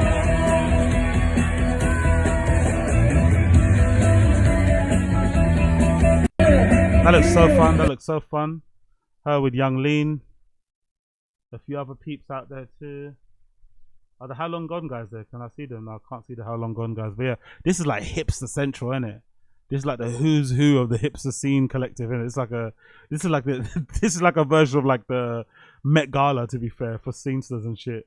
People that hang around there. What's that thing called? Diamond Square and all that malarkey, and go to fucking posh restaurants and members club. This is full of all the coolies. All in one spot. Love to see it. Who's this? Lotus and Troye Sivan out there. This might be one of the coolest pics or clips I've ever seen in my life. You know, Matt Healy and his fiance. He's DJing, obviously, right? one CDJ, a laptop. That's all you need, and lighting the cigarette. Like I don't even smoke cigarettes. I fucking hate it. I've hated the whole like cool cigarette smoking thing. I kind of blame Ian Connor and Lucas Sabat for starting that thing in streetwear, by the way, or reigniting it. Kids fucking smoking for the aesthetic. I fucking hate it. I think it's disgusting and horrible seeing fucking under 21-year-old kids like literally chain smoking because it thinks it looks cool. But there's no denying that this looks cool. You know, him fucking smoking up the cigarette as he's fucking playing with that fucking view, with that sea view behind him, and his fiance dancing behind. Like, god damn, that's fucking cool.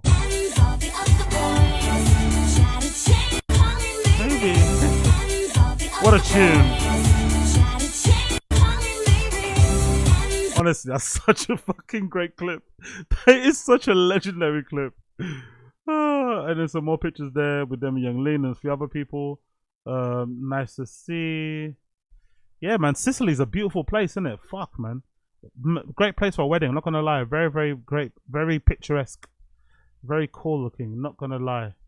A lot of cool people here too. Don't really recognize any of the names, but nice to see regardless. Yeah, can't go wrong, can't go wrong, can't go wrong. The food looked fucking fantastic. Is that AJ Cook behind the decks as well? Yeah, you can't fucking...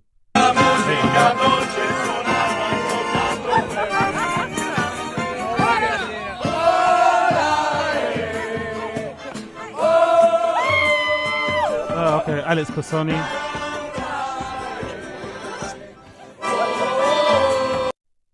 Nice. All the scene. Oh shit, Robin as well was there, right? That's sick. Sick. But yeah, there we go, man. I guess scene weddings are the vibes. Scene weddings are the vibes. Fuck your friends. Invite your scene friends to the wedding, because why not? Invite your scene friends to the wedding, because why the fuck not? Who wouldn't? Why invite your actual friends when you can invite scene friends who are way cooler, will take more pictures, and it'll be way more fun with them? What's the point? I get it. Cool. Moving on, let's talk about Jacquemus. Jacquemus and Nike have linked up for these really, really cool shoes. This might be the best Nike collaboration that Jacquemus have done.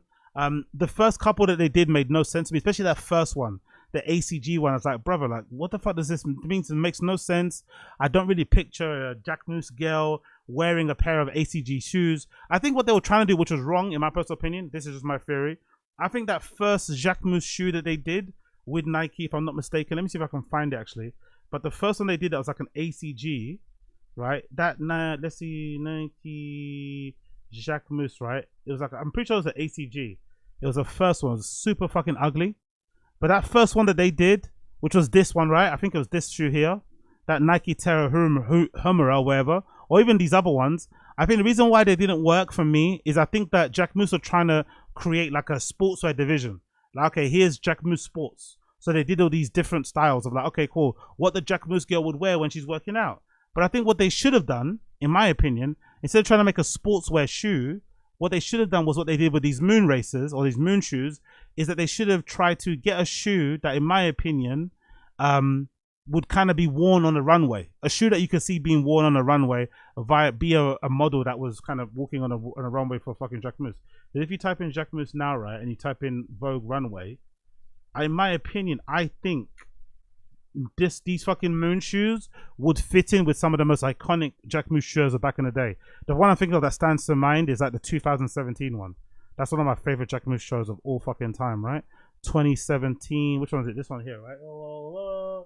There we go. Yeah, no, it's 2018. This is the one. The one where they debuted the straw hat.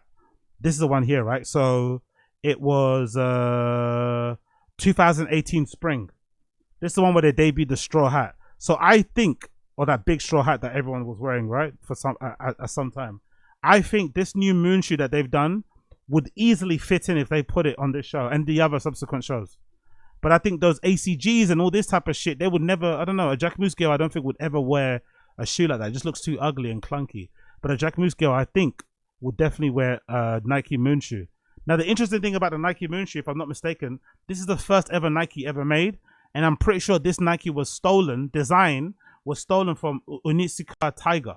Back in the day, that's the law about this shoe. So Phil Knight, when he was first starting Nike, he kind of bought a pair of Onitsuka Tigers, or Onitsuka Asics, whatever, right? And he took them apart, and then he basically he kind of built it from the ground up, obviously using the Nike name and shit.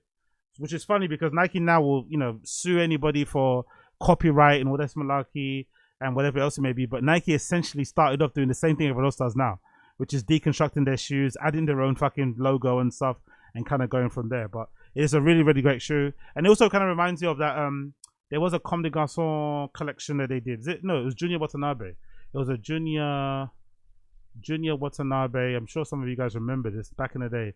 Nike waffle from back in the day. Junior Watanabe made this amazing collection of old school Nike running shoes and shit, or like I guess you call it sportswear shoes, with the vintage. They kind of were done with the vintage sole and shit. They were dyed, you know. So Junior Watanabe did these back in the day. I forgot, maybe it was like 2010 or something. I forgot how long ago these were. But he kind of did all these shoes, like all these classic Nike retro runners from the 70s and shit, 80s, which will look amazing nowadays. And I think this type of models will suit Jacquemus way more than the fucking ACG stuff that they were trying to go for. So I hope they continue going this direction of like trying to retro. Like I even think another pair of shoes I think would work really well with Jacquemus is the Nike Legend. It's like an old school shoe, right? Nike, yeah, this sort of stuff would work really well too. Nike, is it Nike? No, not Nike Legend. Nike Vortex, I think I'm thinking of. Is it Vortex? Yeah, that's the one. Yeah, Vortex Vintage. Stuff like this would work really well, I think, with Jacquemus. I think a Jacquemus retro, a shoe like this, I think that would work really well. I think the Nike Epic as well would work really well with Jacquemus. The Epic, which is that would work really fucking well. It's like it kind of looks like a New Balance type of affair, but I think they could work these and make these look pretty cool too. But I think whatever that era is, whether it's 80s, early 90s runners, I think they will look incredible. But I don't think the ACGs work really well with what kind of Jacquemus kind of do. But anyway, going back to the model at hand, this is the Nike. Jacquemus is going to reintroduce the Nike Moon shoe. As per usual, most of you guys know when Nike does retros or reintroduces old models, they usually pick collaborations to launch them. So most likely after Jacquemus drops this, there'll be regular GR models of this done. Now, most likely it won't have because there's a lot of really cool distressing on here, right? There's a lot of really cool distressing on this shoe to make them look a little bit more aged and stuff and battered. Maybe the GRs won't be as done well as these, but do expect to see other colorways drop later in the year or maybe next year. That'll be available, I'm assuming. Especially now that this kind of like thin plimsoll shoe is back in trend. When you think about that, what was it called? That Prada, what is it called? There's like a Prada shoe, right? Prada, was it Prada Fold, the collapsible? Prada Collapse sneaker, yeah, this one. With shoes like this being in trend, right? Prada's got this $700 shoe that's in trend now. That's very thin. And there's also a Margiela vintage sneaker. I forgot what it's called. It came out recently and I saw Jacob, yeah, that's the one. So I saw Jacob Elodie wearing them. So they kind of look similar to these as well. But obviously Margiela obviously copied what they call a Sprinter. Margiela sneakers, Margiela Sprinter sneaker. That's the one.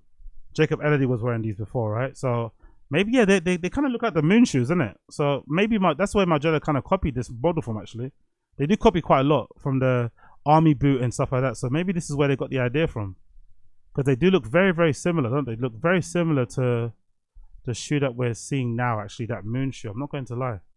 They do look very, very fucking similar to the Moon shoe. Where's the Moon shoe? Moon shoe's over there. Yeah, they look very fucking similar there. I'm not going to lie. Very similar. So maybe that's what they copy. Even that bit there at the front. You see that little bit here? That's a little section. They've got that little section there as well. So yeah, maybe this is where they copied it from. But anyway, let's read the blurb. The blurb says, it's been over half a year since Nike first spotted Jacquemus' next project with Nike, a collaborative take on the original Moon shoe in 1972. The collaboration first appeared during the fall 2025 runway show in January. Oh, really? Okay, so so that was already spotted. I guess I must have missed it. Fall 2025 they showed it. Let's see.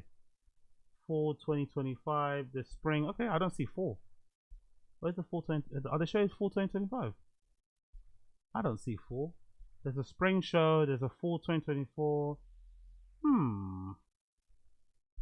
Let's see spring 2024. Is there anything here? I don't see them featured here, to be honest. I don't know. Maybe they were featured. Oh, is that them there? Yeah, I think that's them there. Maybe that's them there. I'm not too sure. Or maybe it's another sneaker. I don't know. But yeah, regardless, we're going to get them now. Now Jacquemus has officially unveiled a collaboration offering a detailed look at the three colorways: black, pale yellow, and dark red. Each shoe features a deconstructed upper with a retro swooshes on each side, Jacquemus branding on the tongue, and a co-branded waffle sole with gum brown. The black version is accompanied with the off-white and green notes, and pale yellow has iteration flavors, black detailing, and dark red also combines the off-white and black. At the time of writing, neither Jacquemus nor Nike have shared release dates for the three colors of the moon shoe. However, Jacquemus has prepared product pages on three shoes, listing them as coming soon with 180 price. Is that it? That's pretty good, man. Honestly, I'm surprised. I thought there'd be more than that. 180, because those collapsible shoes from Prada, they're like £700, no? That's pretty good. That's pretty good. I'm not going to say that's pretty good. Let's see the colors. Let's see the colors. Let's see the colors. You got navy. Oh, look at navy. Look at the sole on those. Oh, I'd love that. Look at the sole. Yes, I love a bit of that. Imagine walking in the sand and shit. Are they reversed as well? I think that's. I think they're reversed. I think the logo's reversed so that when you step on the floor, the Jacquemus logo will be there. It'll be legible. Yeah, it's been reversed. The branding on the bottom. I'm not mad at that at all. And there's also, so there's one foot. The right foot has Jacquemus under the sole, and the other has the Nike swoosh. I'm not mad at that in the slightest. There's also, oh, that, look at that pale yellow color is really nice, especially with the contrasting stitching on the swoosh. Oh, I quite like how the swoosh kind of ducks underneath that eyelet bit there. Nice little detail. It kind of peeks underneath that eyelet bit there. Instead of overlapping, it kind of peeks underneath it. I ain't mad at that. Oof. I'm definitely going to get these. These are really nice, man. These are really fucking nice. Red as well. The red color might be my favorite color. You know how black people love red shoes. They might be my favorite color. The fucking Jacquemus Red Octobers. Yeah, these are hard, man. I love these so fucking much. I need these. I need these. Not sure when they're gonna. And also, so elastic here on the back. They've got the heel pull tab there. Easy collapsible. I'm guessing you could also wear them as a slipper too. You could also just fold the back of the heel and just wear them like a slipper. I'm sure Asian people will end up doing that. Nice and relaxed. You could probably wear them without laces too if you wanted to. They're probably tight enough to wear without laces. I'm assuming that tongue is probably all one unit. Probably doesn't even come apart if you want to. That's really nice. And what's those little, I like the little leather tips. I don't really like the little leather tips. I'll take those off, to be fair. I don't like the little leather. I think that's a bit excessive. It makes the laces a bit heavy. I don't like that little, maybe that's a point, but I don't like the leather tips here. I'll probably take those off and just let it be frayed or something. But yeah, I ain't mad at these. These are really fucking cool. Really fucking cool. I ain't mad at those in the slightest. So big up Jacquemus, big up Blood Clot Jacquemus. No idea on the release date, but you'll find out when you find out. You'll find out when you find out. And again, to end it, let's talk a little bit about Rajah Jackson. Rajah Jackson has been officially arrested. According to TMZ, Rajah Jackson's been officially arrested for that attack on that wrestler where he nearly, you know, for lack of a better term, and not to be hyperbolic, he nearly killed that man. Rajah Jackson arrested for a wrestling attack here, courtesy of TMZ. It says Rajah Jackson, the son of UFC legend Rampage Jackson, was arrested on Thursday for brutally beating down on a wrestler at an event last month. It's taken him 1 month to arrest him, you know. Police move slow, innit? Police move slow, bro. 1 month to arrest him. TMZ Sports has learned the 25-year-old was taken into custody early in the morning and booked on a felony charge. Jail records show he's currently still behind bars, being held in a $50,000 bond, which is nothing really. He's probably out already now because I think you have to pay like 5% or 10% of it, so he's probably going to get out very quickly. The arrest, of course, stems from the ugly incident at the Knox Pro Wrestling event in LA, where Rajah slammed Psycho Stu, aka Stuart Smith, to the mat and then pummeled him with nearly 24 punches as he was unconscious. Jesus Christ. God damn, God. Mercifully, after 10 to 11 seconds of repeated blows, other wrestlers stopped in and pulled Rajah off Smith. The wrestler who's gotten into a spot, who got into a spat with Rajah before the event, spent several days in hospital with numerous injuries, including fractured maxilla bone. Thankfully, he's since been released and is recovering at home. From Rampage Part, he's actually stated his son should spend more time in jail for his behavior, adding a little community service and anger management courses and therapy would be good for Rajah. He should spend actual time in prison. He doesn't need fucking community service. He needs more than that. But Rampage did confirm via his kick stream, which is fucking hilarious, right? Rajah is basically fighting for his life, essentially. And Rampage is still out here streaming on Kick IRL. Wild dad, man. Wild dad. But Rampage did confirm that Roger's out, I think, on bail. So let's hear this clip. How's Roger? He's doing okay. He's doing okay. He all right. He at home now. Okay, good. Thank you. Hey, he fucked up. He fucked up, though. He fucked up. He got to learn his lesson. We're with you, brother. Yeah. 100%. I didn't want to chime in, but you already know. Yeah. Good. Hey, it is what it is. All I can do is be a dad, you know what I'm saying? He don't listen to me. At the end of the day, he can't say that I didn't do what I was supposed to do as a dad. At the end of the day. Nah, your reaction was solid, bro. Shit dad, in my opinion. Bit of a shit dad, but you know, what else can he do, I guess? So I guess we have to wait and see what happens. Will he get charged with attempted murder as the investigation goes on? Will it be something less? What would the sentence be? I'm curious to see. I'm curious to see how far they can go with this sort of stuff. I'm curious to see how they would go with this sort of stuff. I'm curious to see how they would go. Okie dokie, ladies and gentlemen, that has been the Jacquemus Show episode number 948. Thank you for tuning in. It's been a pleasure to have your company as per usual. If it's your first time tuning into the show, make sure you smash the like button, hit subscribe before you leave. That'd be greatly appreciated. For those of you listening via the podcast and the YouTube app, I will be playing my tune of the day for you today, because why not? It's a fucking Friday. Let's have some fun. The tune of the day for you guys who are listening right now will be from the one and only Amber Mark. Let Me Love You. The album's dropping very, very soon. I'm sure most of you have heard this track already, but this is my tune of the day, courtesy of Amber Mark, called Let Me Love You. For those of the rest of you tuning in, I appreciate you and thank you so much. And I'll see you guys again very, very soon. But for now, take care and enjoy Amber Mark. Let Me Love You.